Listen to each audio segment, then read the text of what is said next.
A few people have asked me how I have my dash cams installed, so I thought I'd make a quick video just showing you all how I've got them installed in my Fiesta ST. There's two reasons I have them installed. One, in the event of an accident or anything happening on the road, I want to be able to show who was to blame. And two, track days. So which type of camera then? Well, until recently I was running a couple of these. These are the G1WH model. Cheap Chinese cameras from eBay. Cost about £40 all in, including a memory card and some mounts. Records in 1080-30. Decent enough quality, decent enough low light. Basic though, no GPS, no parking mode. But they're effective enough. 32GB memory card gives about 5.5 hours of looped recording, so they do the job quite well. But because of the mount and the fact that they're kind of on a stalk, they suffered a bit from vibration.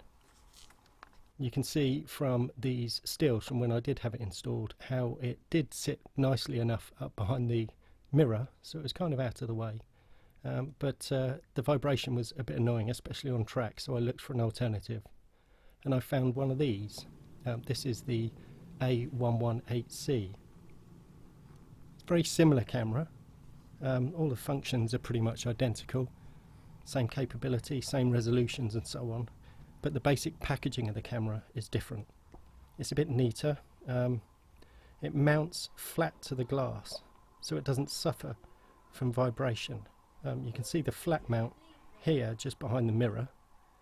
It enables it to sit tucked up right behind the mirror, so it's a bit more discreet. Doesn't obstruct driver view, and the rear mounted one I just stick centrally at the top of the rear window. Now it is in my rear view mirror, so it kind of obstructs my view a bit, but that's not too much of an issue. And what I like to be able to do is just glance in the rear view mirror and see the LEDs flashing, so I know it's recording and working okay.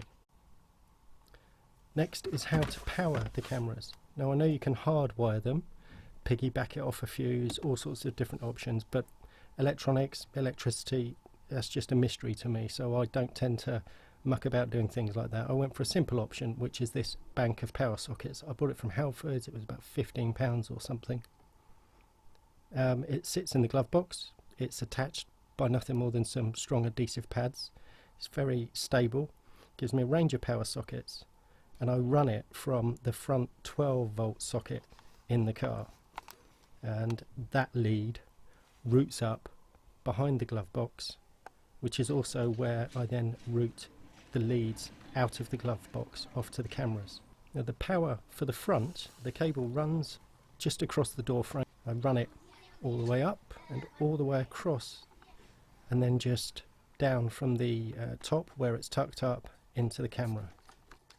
The rear runs from behind the glove box, it goes under the trim by the door sill, and I run it all the way along the passenger side of the car. It comes out from beneath this sill trim and goes underneath the seat bench and then out into the corner of the boot. From there I tuck it up behind the trim, run it around the boot opening rubber seal, and eventually across to the camera. Now because of the distance, the lead that's supplied with the camera isn't long enough, so you need a 5-meter USB cable, and that is only just long enough. So you have to make sure you don't have too much slack anywhere. So that's it, nothing too technical. They've proved very reliable, they've worked whenever I've needed them to, and they've served their purpose well. Thanks for watching, please like, share and subscribe.